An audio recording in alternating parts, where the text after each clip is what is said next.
Hey everyone, it's David Spadowski here at Spitz Fitness, and I'm joined by my guest Amanda today. Go ahead, Amanda, and tell everyone who you are and let us know a little bit about your background. Right. So my name is Amanda. I am a women's fitness and health specialist. I live in London, in the UK. I have been in the fitness industry for about 10 years professionally and way longer than I'd like to admit, uh, for personal reasons. Um, yeah, and that, like, in a nutshell, this is it. I have worked with NASM. I think you guys have that as well in the US, training trainers. So I have quite a lot of experience in the industry in different areas of fitness. And yeah, excited to Cool. be here. Yeah, it's how's the weather over there today? It was gorgeous. Was Yeah. that too English? Like, it was gorgeous. Um, it was sunny, like warm. I think it was probably like low mid 20s. I mean, for England, I mean, that's pretty hot. Yeah. Yeah, it was So nice yeah, I had a here. workout outside, had a walk. I even managed to just wear like a little like tank top, and for the first time in a while, I've been wearing like hoodies, even though it's like what, springtime now. So yeah, Yeah, that's great. Um, are you what guys being got you lucky into with the weather there, or storms, or? it was stormy over the weekend. It just kind of 3 days in a row of just gloomy, off and on rain, and then it poured overnight. Lots of lightning and thunder, and Wow. didn't help like with sleep this weekend. But we're at the beginning, almost midweek now already. The weeks are Yeah, flying by. So, but no, it's so been far. gorgeous the last 2 days. I actually worked out yesterday outside as well. Oh, amazing. Um, so I always enjoy it. There's not a lot of places to walk around where I live, but I'm more in like a central part of the city where I can drive a little bit each way, and there's walking areas, there's nature trails. But with everything going on right now, I haven't had time to just explore those. I've been very focused on a few other things I have going on, and training's going well again, so it's good. But yeah, like I'm happy it's finally becoming more like spring.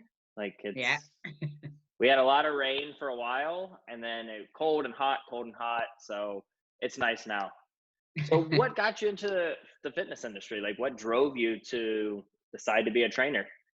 Right. So, well, I started training at a very young age. I was probably, first time I set foot on a gym was, I was probably around 14. When I was like 12, 13, I was doing like, the around the world and the aerobics class. Yes, I come from an era where that was still a thing. Uh, and then, and then I started training, but like I was 14, like any 14-year-old. I had no idea what I was doing. I was living on like chocolate milk and cookies, and that was my diet. And somehow I could get away with it.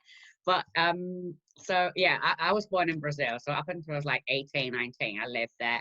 And so my kind of like that's how I learned about fitness. And back then we used to have like fitness instructors that used to teach us how like to use the equipment, and they used to write like little programs. So personal training wasn't even a profession, like it wasn't a thing. It didn't exist. And it's relatively like a new career, like it's a new job. Like we had coaches like years ago, like 20 plus years ago, but we didn't have personal trainers as such. Moved to the UK and then went through what they call um Heathrow injection. Heathrow is our main airport, our main international airport. Hmm. And the Heathrow injection is when it's like everybody that moves to London or moves to the UK suddenly puts on a bunch of weight. And that's like changing lifestyle, changing diet. So I got like very overweight. I'm only five Okay. foot. And so do you guys you do feet, right? Like feet. And Yes. Yes. so I'm only 5 foot and I weighed, so I was tiny. I was like a US size, like four. US, yeah, when Okay. I moved to the UK. And in a matter of like 6, 7 months, I got to like, for you guys, it would have been like a size 10. For a 5 foot, it's like, it's a no, size 12. Yeah, because I got to a size 14, Okay. 16 UK. So for like a short space of time for a like 5 foot girl, that's quite hefty. Yeah. And then I think I just like it was a changing lifestyle. I wasn't training, and then I just got fed up, and I got tired of like being tired. Got tired of like being overweight and not feel like myself. And I started then training again. And my background is actually marketing. I used to be a marketing manager for Nestle, L'Oreal, like all these like big names. I used to be the consultants to work for them, and I did that for years. And somehow it wasn't cutting it. Like I didn't feel that emotional reward. And as I lost the weight, I went to start training again and eating right. And I did lose the weight quite rapidly. I put it down to discipline and muscle memory. But then I started helping girls at my local gym and helping friends that were kind of like trying to either lose weight or learn how to train. And that gave me such a kick. And I was like, oh my God, this is it. Um, and then I was still doing marketing work for those companies, but I funded my education, or at least at the level like 3, level 4, with whilst I was still in marketing. And then I decided to, okay, I'm ready. Quit my secure marketing career and start like didn't have an income as such for the first like 3 to 6 months. That's how long it took me to build my personal training business. Mhm. Uh, like so that I was like financially comfortable. And but I, you know, I would do it all over again. It was the best decision I've ever made. Awesome. Like that's such a great story. And so that leads into a question I was going to ask you. One of the traits that I find in phenomenal trainers is the ones that are really good are the ones that care the most. That Mhm. I feel is like the number one trait. Do you agree with that? Yeah, I couldn't agree more. And this is like, because as I told you, like I got to like in the last few years, I started like acting as head coach and training trainers and getting them to be better and do a better work with their clients. And that's the one thing, like people don't care what we've done. They don't care what we know, at least not at first. They don't care, that we look a certain way. The only thing they care about is that we care about them. And one of the first things I used to teach the trainers was, and that's something that I had to learn myself, because coming from a marketing background where you had to kind of like almost you don't have to, but you feel like you have to have an answer for everything. And I had to switch from listening, like reactive listening, to active listening. Like how I call it, like reactive listening is like when you are listening to someone say something, thinking of what you're going to say next. Mhm. So you're not really listening to try and understand that person's point of view and to try and understand that person's, what their barriers are. Like let's peel the onion. Let's understand what the whys are behind, because people never decide to change their lives when it comes to health and fitness just to look good. I find that there's always an underlying reason that goes much deeper than that. And unless you truly care, you're never going to be able to peel that onion and get to the emotional rationale of why they're there. And it's when you get to that point that you become very good at retaining your clients for the long run. Yep. Anyone can convert clients, quite frankly. Like you get lucky and you convert a client here and there. a, like a sign of a good trainer is when they have clients that have been with them for like 5, 7, 10+ years. Then you Yep. know that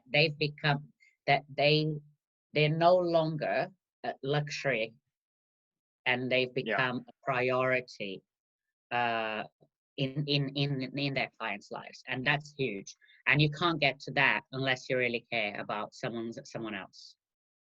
I 100% agree with that. That's the one thing when younger trainers come to me and ask me, "Oh, well, what's your longest client?" I can straight up say, "Mr. Stan." I have been with Mr. Stan for 8.5 years as of July. Amazing. So it's like right around the corner is 8.5 years I've had him. And every Monday, Wednesday, it's like clockwork. And That's so you know, cool. when there is a disruption because he's a little older, it's almost like he misses me on Mondays and Wednesdays because it's his routine. It's been his routine since he retired. Of course. And when things go on, birthday, everything, like I message him. He's Jewish, so I send him, you know, all the holidays. I make sure it's in my phone to make sure he's doing well, because that's the only time he really takes off are the holidays. So, and I make sure I remember. I'm like, hey, I understand next week. I'll see you in a week or two. And it's like I don't have to reschedule him. He's automatic Monday or Wednesday. So I 100% agree with what you said. You have to, and I think it takes time as a trainer. Some young Yeah. trainers, they have so much knowledge. They come out of school, they do 2 or 3 extra courses for continuing education. They go to a seminar and they get really revved up, and they come home and they want to tell their clients all the knowledge they just learned. Mm. And that's fine. That's great that they learn this. And the client likes that they're smart. But if you say something that goes right over their head, then you're not relating to the client. You have to learn to break those down, learn how to apply the lessons you learn from That's the seminars thing. and coaches out there. And that takes time. And there's nothing wrong with that. I think time, it's almost like maturing as a coach. You work, it's a craft and you have to work on it. Yes. You know, and it's well, like with everything, including our knowledge base, it's, you know, it's for it to become like skills can be extrapolated and reapplied to different areas of your lives, but for you to be able to do that, you need to Mm-hmm. have experience. So Yep. anyone can, you know, you can quote citations from any book.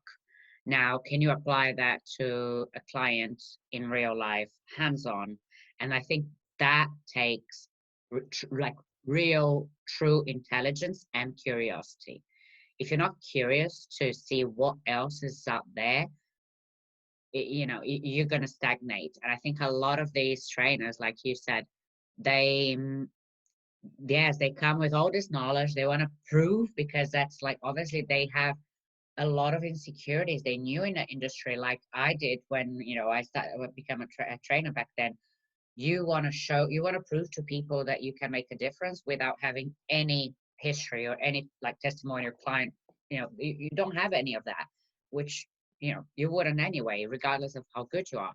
And it's, I still like believe that if they just took some time to listen to what their clients are saying, they wouldn't have to sweat so much to prove that they are good or that they know. Because like I don't know about you, David, but I'm a complete different trainer from when I started. Like complete different trainer. And I'm glad. So, But I look at my workouts back then, I'm like, oh my God, did I charge people for that? yep. And I think we go through phases. Whenever I was doing men's physique, for instance, almost all my male clients were training 2 to 3 times a week with me at the time, and their muscle group splits were Yeah. very different then. But I was also, that was 7 or 8 years ago. Mm. So I was very novice. I had been training for a few years, but because I learned so much from learning from other coaches about the bodybuilding style, eating habits being different, and trying things on myself first. So I did a whole year of experimenting before I ever implemented anything. I did have friends of mine that worked out with me, and I implemented little things like, hey, try this for like 3 months and track your Yeah. progress. Let me know. And I think that's a neat way. If you have 2 or 3 buddies, like at that time, young guys, you know, they're in grad school, right out of college. They want to, you know, look good. They want to go to the gym a couple days a week, and they weren't dedicated like I was, because I was trying to do a show. So and you've Different done some reality. competing, and so if they're there motivating you 2 or 3 days, that's great for you. That's that support team. That's the cheerleaders Yeah. you need in the gym to push you. And but you could try some stuff out with them without, you know, charging or anything. Like, hey, maybe try this split differently, or maybe try training this Yeah. muscle group this way for 3 months. And let's look at some pictures. Let's take some pictures today. Let's take a picture in a month, 8 week, and track it. And I found that to be a neat way. I did learn some stuff that worked, and some methods from very high price coaches out there that they might work for some people, but they did not work for several people that trained in a group with me at the time. I think we had 7 or 8 guys, and most of them, we tried one method, and all of us really were trying it. It was a newer thing. It was a pro bodybuilder that was pushing. And again, this was before social media. Really, there was YouTube, and nothing was translating. And I saw it early. I was like, my physique's not changing. I'm done. I need to do something that was working in the past. But that led you to the point we were almost to. What are some other good traits of what you consider a good trainer? We talked about caring. So what are some other things that you think really molds a good trainer that you would want to hire yourself? Right. So, and these are the things that I used to do, like when I hired trainers and recruited trainers for Virgin Active.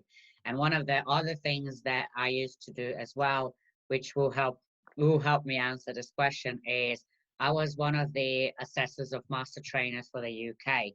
And it's one of my proud moments. Like in 2017, which was no 18, I got voted top 10, one of the top 10 head coaches in the UK, me being the only female. So I was like, it's like, yes, girl power.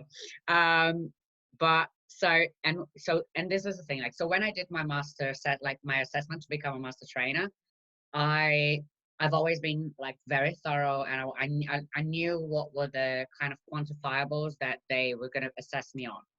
And this is like it's the same, it's like a set format, and it's the same that I now assess trainers as well that want to become master trainers. Now, real life is different, right? Like, but things that I looked when I was assessing a trainer, because even if you're hiring a trainer, say if they're fresh out of their course providers, I try to assess their abilities as if they were already a master trainers. Like, how far are they from becoming a phenomenal trainer at a higher level? Because then you know if there's a progression line, or if they're like, there's going to be a dead end gym floor trainer for the rest of their lives. And being intellectually curious is definitely one. Like, if you are not constantly learning, or doing like courses, getting more certification, getting specialization courses, which I do, and I can tell you about like that kind of like side of things as well for me, like how I directed my career. You will like literally stop in time, and you will like keep training your clients that same way and keep using the same methods. Like, there's so many different training methodologies that work, but that I believe personally there isn't a perfect training methodology, and there isn't a perfect diet. And this is why when you said you experiment a lot, that is crucial. Like, you have to. And with the training as well, like, how can you put together a program that is efficient if you don't know yourself how that feels, right? Like, to me, like, Yeah. I can't conceive that aspect. So being intellectually curious, so that you are always still like developing new skills, and learning, knowledge. It's cliche, but knowledge is power. And I Yeah. love when like I get people asking me, okay, Amanda, I know you know a lot about supplements. I know you know a lot about nutrition. What do I do? What do I do for this? It's like, yes. Like, to me, that was a benchmark. So decide, and this is something that I think trainers should be deciding quite early on, if you want to be a specialist or a generalist. And that's huge, because a generalist will, that you're gonna work with volume, and that's okay. And that's okay. A lot of people will benefit from having just like a general trainer that is great, that inspirational, motivational, but you're not going to be an expert in any particular topic. So that your working hours are going to be vast, because you're going to need that, like, a certain number of clients to make up a good income. Or be like, if you decide to go the expert route, you can charge a premium work less, kind of work less, Yeah. because you're going to be doing the background. Going to have to do the background work to be an expert in any given, in any area. But this is something like decide early on what type of trainer you want to be. Like that to me is crucial. And listen, my my granddad used to say, "We have 2 ears and one mouth for a reason." Yeah, he's right. He's very right, and it's funny, like, because like my he's now like one of my business like mentors. I always like approach him. He's a really good friend of mine, Dan. He, I think he was maybe like 3 to 4 months after he hired me as head coach. And he was like, "I didn't know you're a competitor. Like, you're really high, like high level." It's like, "Yeah." It's like, "Why didn't you tell me at your interview?" It's like, "Because it wasn't relevant.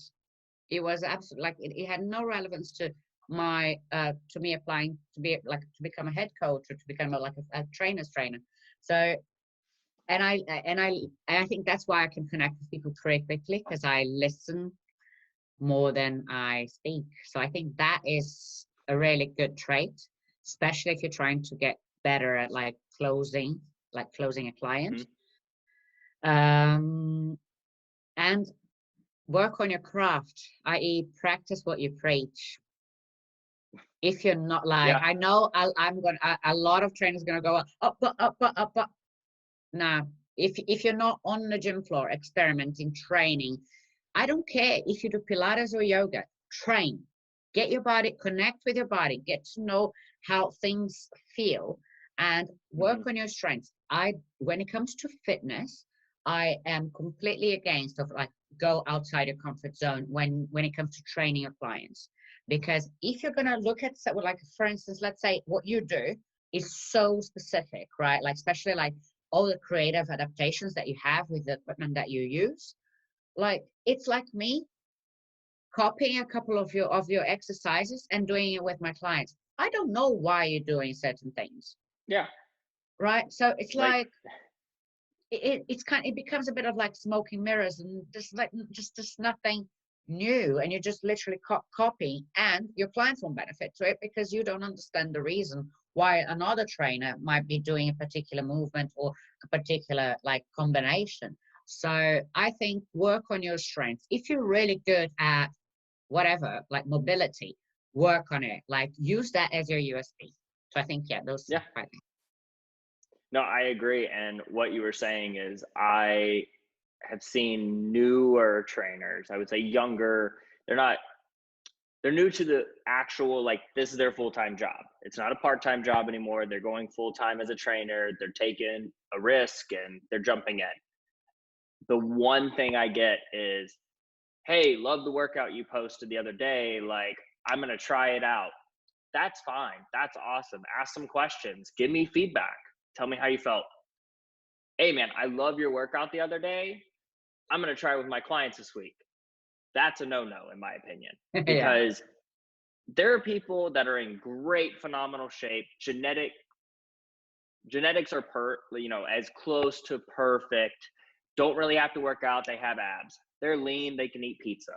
And those people are posting workouts online, but they're maybe doing one set of lat pull down, one set of pull ups with a kettlebell, and they're posting it because of their body. And I think from social media, you're having these young trainers literally like watch 6 hours of YouTube, copy down all the workouts, and then go start training people at a local club. And I find that to be dangerous. very scary. That's like, Very that was scary. the biggest thing I've seen, because I was in and out of some local commercial gyms because I was bouncing all over the city and I needed access to a squat rack, a bench, and Yeah, at same. least a deadlift. So when I'm bouncing around, I had two different memberships plus a private gym membership, and I'd jump into the commercial club and mainly do like dumbbells, if I had to, squats, and then get a few accessories done. But my main lifts were either at my facility, which is my home gym, or at the private athletic facility, which has a full range of quality equipment. But there were trainers in there and I could literally tell you the next exercise they were doing because I had seen some guy on Instagram do it. And I was like, that's so, and these were with clients that were not able to do these. They weren't, I feel like clients evolve as you train them. So you have clients, very beginner, you're The not whole point throwing of complex adaptation. movement. Yeah, you're doing very basic movements. You're, for me, I like to do a lot, especially with males, chest supported exercises, especially for arms and back development. Because a lot of the times, if you put them in, say, bent over row, do a dumbbell, they don't know what muscles to do. So I'll say, hey, let's put your chest here, sternum, let's line you up first, no dumbbells, and let's perform the movement safely. I'm watching these trainers like, hey, try this new thing. I just did it the other day. And it's like, did you really do it or did you just see it? And Mm, that's a big issue I'm seeing recently, especially. I You don't see any think of this that over is, there? yeah, I was just about to say, I don't think that's symptomatic of like the American fitness scene. Like, obviously I'm not gonna mention any Yeah. names, but so there are two trainers, and I like they're so like really nice guys, very young, like anyway, so they had like a very similar style of workouts for their clients, and it was like so. I was probing a little bit, and I was their head coach at the time. So I was like, "So, what do you guys like? How do you guys come up with your programs, with your workouts?" And then they told me that there was this app. Well, it was like, I can't remember the guy. Like, he's like some CrossFit guy, and he had, I think it's called Chalk CrossFit. And obviously, they Okay. had an app and they had a subscription where you get like a workout every day to do. And they were receiving those workouts and doing them with their clients, paying Yep. like, and I think they told me that they split the membership. So I think it was like 39 pounds, roughly like 45, like $45, I think, a Yeah. month. So they were each paying like, say, 20, like, let's say 20 pounds. And they got like all the workouts and they're doing that with their clients. And I'm like, Yeah. that emoji when it goes, that's Yes. pretty much what I was like, oh, where do I even start? And the thing is, like, they're loved by the clients. So it was almost like Yeah. But that's lessons that you in your profession, you can help them evolve and they want to. eventually, hopefully, better. Yes. So, what's something you do now differently than 10 years ago? Like, what is something you've learned? Oh, God. How have you evolved in your coaching techniques and your methods? I'm not even, look, everything. I'm not even ashamed, literally everything. Like, to be honest, I used to train my clients very much like I did. But not only that, because when I started personal training, I was a competitor. Like, I used to compete when competing wasn't cool. Um, Okay. you know, I stopped just before it became fashionable. So and the thing is, because I looked a certain way, and the area where I used to work, there were a lot of girls that wanted big legs, that they wanted to get a little bit musclier. So they approached me because they wanted to train like I did. And I trained really hard in a commercial gym where guys would be, oh my God, like, does she really have five plates aside? Like, that kind of stuff back then. And then so it was almost like, at the time, that was also my USP, because there wasn't there wasn't anyone else doing it, or girls, or so. And I used to train them very similar to the way I trained, because it kind of like I was attracting clients that wanted that. But to be honest and humble about it, if they asked me to train them any other way, I wouldn't have known. I wouldn't have known how to, because that was what Hmm. I knew from fitness. So, like, now, like, along the years, I did my NLP qualification, my basic NLP qualification, because I wanted to, like, for me, mindset is like huge. Corrective exercise, I love working with broken people. uh It's fun. It's like Lego. Um, Yes. and and I did my women's health and fitness specialization with postnatal exercise adaptation. And now it's why most of my clients come to me, corrective and postnatal, which I love. I like the postnatal transformations. They like some of them are so brutal, like fast, and the corrective as well. When you get a message from a client saying, "I've I was able to get changed without pain," or like basic things like that. That's massive. So then that's why I would like going back to like developmental learning. Like I did that because I needed to do that. I also got my level 5 in nutrition. So I did a lot of stuff, and now I'm just about to start my biochemistry course. It's I think if you like right now, I look at fitness in a much more holistic way. So instead of trying to train trainers, 3 sets of 15 and let's do 20 minutes of cardio later after your workout,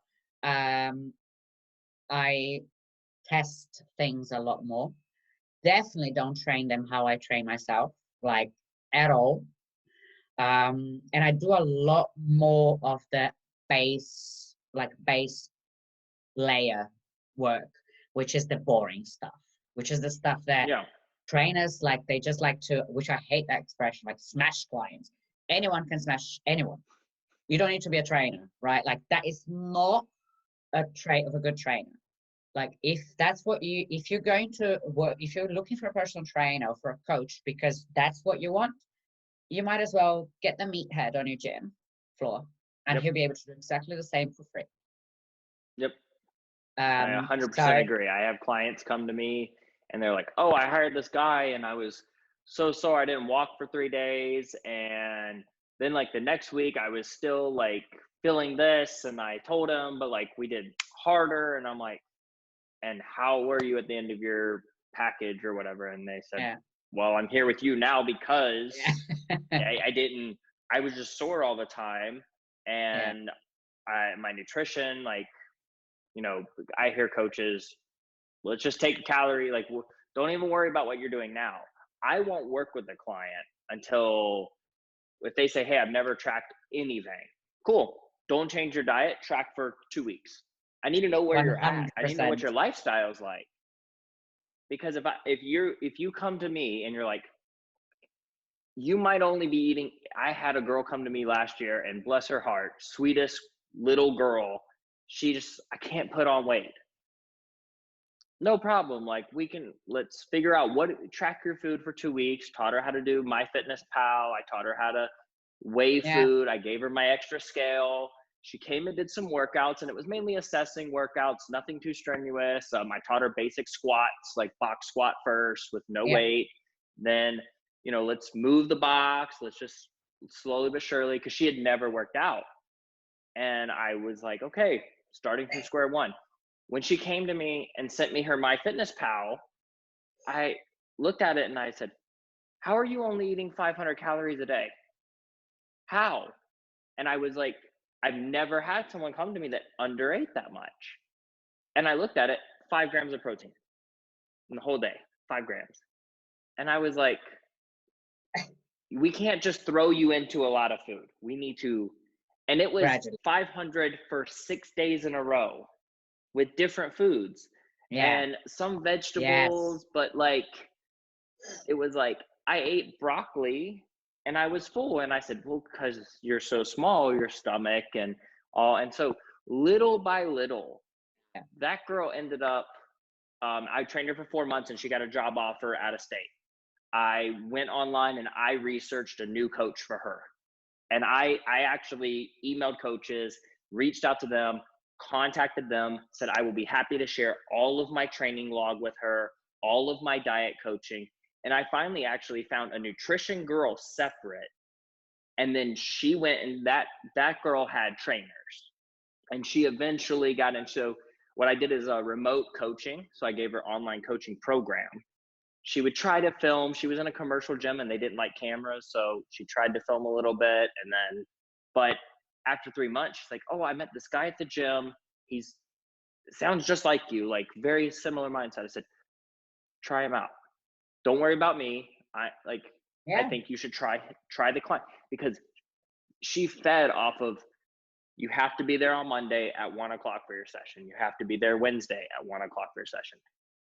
When she started doing it on her own, she'd hit 3 of the 4 Winging workouts. it. Yes. So, but I think that's phenomenal that you've continued your education and kept moving up almost. You can say you've leveled up, or you've achieved a Yeah. higher level of education, and you're continuing now. Like, that's phenomenal to see, and it's needed in our industry, in my opinion. It's absolutely I needed. agree. And that's what you said, like a generalist. I have a couple of areas, but like, I wouldn't say I'm an expert in any area. I do like I powerlifting and think you strength are. training. And then I have gymnastics and calisthenics. And then I have the general, most of my clients are general people. So they're not doing the powerlifting, they're not doing the gymnastics and Right. calisthenics. So I focus on, for me, nutrition. I really got into it 2 years ago. I started with just podcasts, then I took a precision nutrition course, and then I just focused on learning. And I constantly find myself finding articles from other trainers and stuff that, they post something, but it's actually a published study. And so then I go research the published study, and then I go like find who wrote the study, then find their podcast, find Yeah. their literature. And I feel like that's the best way to do it nowadays, because anyone can just hop online, type in something on YouTube, and find a video. Yeah. And it could say Dr. Johnson, Yeah, you don't know. nutrition expert, blah, blah, blah. And the issue there is, he might be, for a specific type of clientele, an expert in that specifically, but it might not be you. And that's where the client needs someone to guide them a little bit. And that's why that's what I love about it, is when someone comes to me with a question and I don't know, I kind of like the research part. Like, Yeah. it's like, I don't know, but let me find someone, because there's someone out there that's really Who smart, will? Yeah. that knows this. And for me, I don't have to be the expert in, like, so you said it, Not in everything, post right? Like, postnatal. I've had some women after pregnancy come to me for weight loss.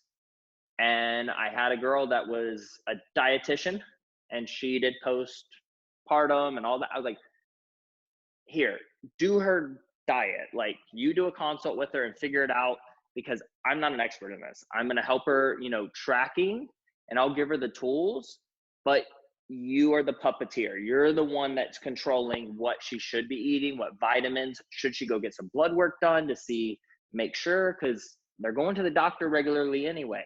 Tell your doctor you need this blood panel. It will help you know what's really going on under the hood. So I think that you've done some phenomenal things. What has like, made you stay? just to tie in with what you said about being an expert.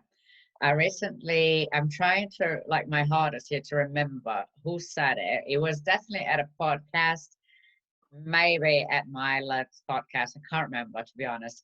And he said something that's so right on. He said, expertise, like, is a matter of perception. So someone's perception of you makes you an expert. That's really true if you think about it. Like, today, I had a colleague of mine contact me asking me to co-host a talk on he's setting something up for months that are like going through the lockdown and all of that. And he was like, when I think of you, I think of supplement and nutrition, and I really want you there. Like, and I know you're postnatal qualified. I was like, I never said I was an expert in nutrition or supplementation, not once. But it's a Yeah. perception, isn't it? Yeah. And it's very true. And I don't know if you've ever heard of the 4-Hour Work Week with Tim Ferriss, but it's in my it's on my show. And there's a whole section on how to become an expert. And you're not fully the way in my opinion, you don't become an expert in X amount of weeks, like he talks about. But you can develop the perception that you have been doing this forever. And you don't want to lie. That's the one thing I hear trainers, oh, I have this and this, and I do this. And I don't be yourself, because a client is going to care what you actually can do. If you don't know something and you act like you do and they find out differently, instant respect gone. So that's where it circles back to reach out to the experts, But that's network. why For it's so me, important as well to have a strong network. Like I work very closely with a physiotherapy, Pierre, Jason. We have since I think 2012 or 2013 sent clients like back and forth. If it's something that is not within my realm of expertise, I will send it to him. I'll send the client to him, and he sent me loads of clients as well. So, and which to me, like that, it kind of like has almost like the seal of approval. And he said like a few times, Amanda, I think like after the corrective exercise stuff, it was like, because every time I send him a client, he was like, what did Amanda tell you? This, no. And then he goes like, well, it's this, and that. And then he was like, you should have been a physiotherapist. He's like, yeah, I didn't have 5 years of my life. But yeah. it's so important, isn't it? Like I work very close. So the people that I always consult with, like physiotherapist, a deep tissue, like a sports deep tissue like practitioner, because they know so much about, like they understand because they see with their hands Yes. about like the body and the fascia. So I love that, and he works with a lot of myofascia, which is an area of interest of mine. Um, a general practitioner, like a GP, a doctor, and I work with her very closely, especially when it comes to HRT, like hormone replacement therapy for women that are reaching like perimenopause and menopause. So it's important. Like it's people's lives. You can put people's lives at risk. You don't want to just guesswork when it comes Yeah. to health. And that's why I think the network is the biggest thing. I network here with the physical therapist that he even teaches courses. Dr. West, he's a personal friend of mine. I have sent him multiple clients of mine and people that have come to me that they said, oh, I've had this injury and I'm not sure. I said, well, let's go get checked first. Let's see what they think. And then if they don't think, they can fix you, they're going to send you to a real specialist. Yeah. Like my ankle has been bothering me for 4 years, and you go to a physical therapist, which the physical therapist is going to ask you questions, put you through some tests, and then he might say, well, you need to go to this podiatrist or this sports. I have a sports doctor that I networked with. I actually grew up with them, and he has been getting several clients of mine. One had a skiing injury, and so I said, hey, I'd get a second opinion on knee surgery because you can still do a lot. And he was doing lunges daily still. And I was like, in my opinion, I'm not a doctor, but I wouldn't get knee surgery if I can still lunge for 200 meters. I'd go get an MRI or a test and really see. And this other doctor said, oh, you probably have this torn. Let's do some surgery. I said, go to my guy. You have nothing to lose. He's in network insurance. So, but networks are everything. When you build networks with people, you're building relationships, and those matter the most, I think, with clients, number one. Then you have your network of people and the people you surround yourself with. So that's really what I feel is my network here and all around. So for my next question for you, what are some of the ways you love learning? Is it reading? Is it audiobooks, podcast? Like what or seminars in person? Well, when it comes to various mediums, love watching podcasts and listening to podcasts as well. I actually and it's a very proud moment again. I quit watching TV, so I probably seen like a couple of episodes like end of last year, like of whatever series, like Friends, like it was playing in the background whilst I was ironing, for instance. Okay. And I watched like maybe one or two movies that I really wanted to. Um, but apart from interviews and podcasts, I watched zero TV, and I was actually fearful that I would become less interesting, or that people would change the perception of me to like being boring, or like, well, kind of a weirdo. But the funny thing is, like, when I tell people like I don't watch TV, and I haven't actually watched live television or like free TV since last year, they're like, "Oh my God, that's so cool! How do you do that?" So it's actually something like that they admire. And I was like, "Huh, okay, yes, Yeah. I don't watch TV." Um, so that's one thing. I read, and that's one of the things that I was trying to tackle with like Jim Quick's learning, like fast learning techniques. When you read a book, and then you read a couple of pages, and then you stop and you're like, "I have no idea what I just read." Like, and then you have to go and read it again, and then that same thing happens again. So Yes. I, and because your mind just wanders, and that's like, and I was actually quite relieved to find out that this is normal. So one thing that I started doing, and actually Tim Ferriss is it like he talks about it as well. So if I've got a book, I will write either at the back of the book or like on post-it notes the interesting like parts or the interesting quotes or ideas, so that then I can always like open and read just that bit, and that will get me thinking, and that will get kind of like it will remind me of the whole idea of that, like a chapter or whatever. Yeah. So yeah, I am a very like, I think Jim Quick calls it an active learner.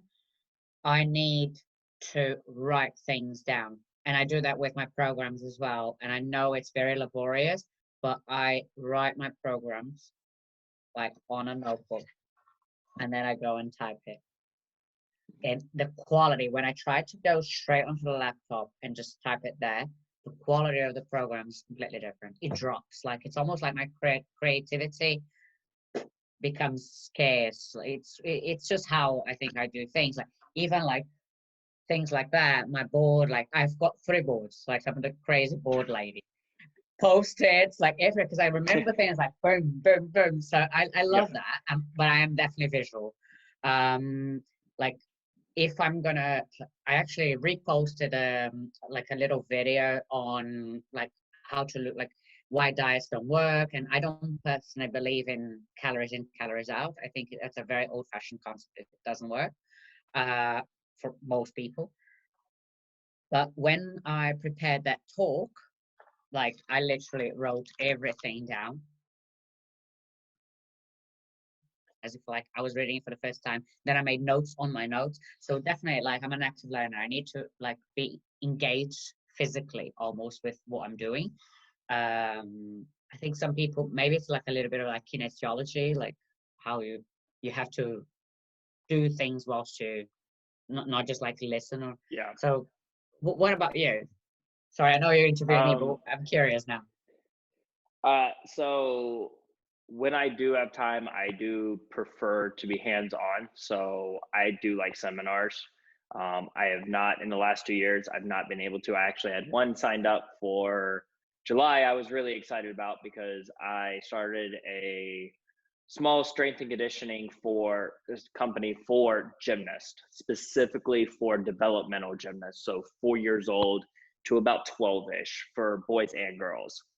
And one of the leading experts is Dave Tilley, which owns Shift Movement, which he is a physical therapist by trade, but has a CSCS, has strength and conditioning certifications, and runs gymnastic centers for coaching as well as clinics around the country. And July, there was one not too far away in Alabama that I was planning to attend. But I'm in his virtual classroom. I get on the live chats when I can. I've probably watched most of the videos on there, read all the PDFs. With the PDFs, as I do, it's a slideshow, so I'll play it all the way through once, and then I'll make a note on what slides to go back to. I Yeah, go back to those and take notes on those. And I am the same as you, as I've showed you before. I have multiple tablets around, and that's how I work.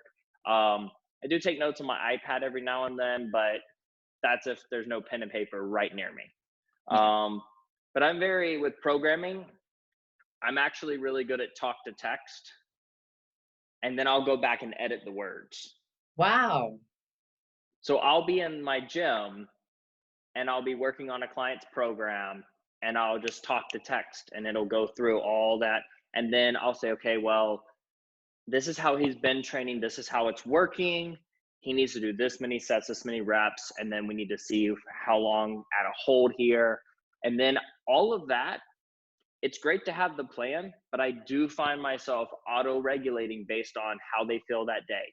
If they Yeah, got of sleep the course. night before, if they have nutrition, if they're tired, if I have something at the end of their workout to really, it's a finisher, it's the last thing.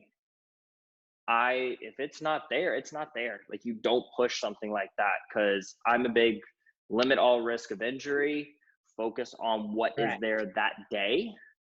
And it's okay to add a set or two of the easier exercise. If you're not Yeah. going to get to the last one, add some more volume, lighten the load. They don't need to be hitting PRs all the time. And for a normal client, they don't care if it's 5 pounds lighter. Like some guys, the complex in their head, but women, half my women, they're just like, tell me what to do. I'm here. Yeah, Like, they just let's, want to yeah, they want to, have us, break a sweat and leave like feeling like they've done something. They always say and that, like, I feel like I've done something. And yes. So that but leads me to the next thing. okay, go Yeah. ahead. I I want to know what drives you to stand out as a female trainer. Like, what drives you to be that really strong, like Wonder Woman, in my opinion? Good question. um, I'm gonna attempt to answer, but obviously, I think maybe people that have worked with me would be better equipped to tell you Yeah. what the reasons were for them choosing to work with me. Um, I always had a feeling, or maybe a misconception, that you had two types of female trainers. You had the ones that were fit and they look fit. So they had a certain kind of like aesthetic appeal, Mhm. or the ones that were knowledgeable. But hardly ever like you'd get the like both in one. And that was really painful, because it was almost like, when I became a full-time personal trainer, like when I chose that as my career, I had a certain look, because I was like at my peak of like at the peak of my bodybuilding career. But I've always wanted to prove that I earned a place in the industry due to my knowledge base, rather than she just looks good, she's just fit, Mhm. or she's got a six pack, whatever it was. Yeah. So I think, and I said that at the beginning of of our chat, the intellectual curiosity. Um, I it is something that with my clients, they know that if I don't know the answer, that I will look for it. If I don't think I can help them, I am brutally honest. Like, and that's something that's a lot of people, I hear a lot of people say, yeah, be honest with me, and until you are. And if I don't think that I can help someone, that I can help a prospective client, I will pass them on to someone else that can. So I think, the main reason, maybe that's not the answer you were expecting, but No. I think it's the honesty, and putting my clients' needs at the core of what I do, at the forefront of what I do. Uh, and anything else that would come from like my personal gain or my personal advantage would fall into the second it wouldn't be a priority. It would fall into a into the background. And I think my clients respect and value that. I think that's it shows your compassion for your clients, because the honesty is something, as we spoke about before, it's not always there. It's not there in all trainers. And that's something that I find missing. And especially here in the States, like commercial gyms, there's a lot of trainers that you just hear them say, I know this, I got to do this, you can do this. And it was a general statement they said, but they took something way out of context from what it actually is, but they think they know what they're doing. And that's where there's people getting hurt. That's where people's health is at risk. And, I think that's amazing that you've been able to take experiences from your past of being a competitor, use that to your advantage as experiences through how your body felt and all of that. Because for my female clients, I can't tell them how they feel. Like, I don't know. And I've worked with other female coaches, and I asked them, I said, hey, my client's having some issues. Like, when they feel this way, like, I try to ask someone that can relate more, because I don't try to even come close to that, because I'm not. And even my male clients, I've never been overweight. So I've been out of shape, but I've never been overweight. So I don't say I've been where you are, like we can, no. Yeah. I say, okay, here are steps that we need to take to get you to this point to where you're physically fit enough to really start training. We need to take these steps. This is going to be a long road. And you give them, they can immediately see if you care, because you're coming up with, you're not saying we could do it in 3 months, 6 months, 9 months. You say, okay, this is going to take a while. I don't know how long it's going to take. Oh, yeah, of course not. None of us are fortune tellers, but you hear people say it all the time. You got to sign up for 6 months because I can get you in the best shape of your life. But that's a so vague term, best shape of your life. Well, they could have been mildly overweight growing up and then became very overweight. So getting back to mildly overweight is the best shape of their life. So the trainer wasn't lying. He was selling his 6 months commitment. Yeah. But when you tell them, hey, here's some steps we're going to have to take, that's when they say, okay, there's something different, because I don't see that with a lot of general coaches. But that's the thing. It is like, and I understand, like, I am empathetic with the trainers that are starting up and they're making those promises and they're like eager because they need to sell, because like some of them like need to pay the bills, and I get it. Like, it's hard. People's livelihoods depend on selling. It's being a personal trainer personal training at the beginning. Is a sales job. We know that, and it's tough. I understand the temptation, and even I have been in in a position where I was like, I could, financially, really do with that client, but I don't know. Pass it on. Like, even like not too long ago, there was this girl. She was like, I want to train like 3-4 times a week. This and that. It would have been great, easy. Like, if I was just looking at finances, like easy money. But how she from get-go, she set her expectations, and I was like, I'm not the trainer for you. And I called one of my colleagues. I was like, Freddie, I've got a client for you. She wants to train like 3 to 4 times a week. And he was like, really? I was like, yeah, take her. Just like, I don't want to think about it. I'm not the right trainer for her. It's hard. It's hard saying like no to money, right? Like, it's a reality. Yeah. So I have a few last questions for you. Okay. Though little fun. So if you could go back in time, what is one thing you could tell yourself when you started in the fitness industry as a coach?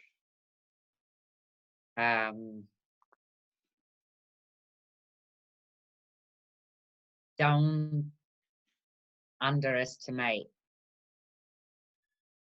what you can achieve in 10 years, but don't overestimate what you can achieve in one. Meaning, I think sometimes we set, especially like with new year, new goals, we set ourselves these unrealistic goals that will literally make us feel frustrated and like, they're very like some things, like especially when you have professional goals, like they're dependent on other factors. And we're like, okay, this year I'm going to do this, and that. But on the flip side, we don't plan ahead enough so that, in 10 years' time, you will actually have achieved, you'll be where you wanted to be. And I've made that mistake where like I said, okay, this year I'm going to do this course and I'm going to do this and I'm going to compete and I'm going to do blah. And by the end of that year, I hadn't quite gotten anything right the way I wanted, or not even half as well, done anything half as well. But in the long run, like I could have kind of like planned it for the long run and then have achieved my goal. So I think use every second wisely. Don't waste time with things that are unimportant. Procrastination, like we need, like I would have told myself, procrastinating. Put it off a little, put procrastinating off a little bit and just get things done. Don't wait like for the right time. There's never going to be a right time. The right time, it's never going to come. There's always going to be something going on in our lives. There's going to be like, oh, I can't do this. No.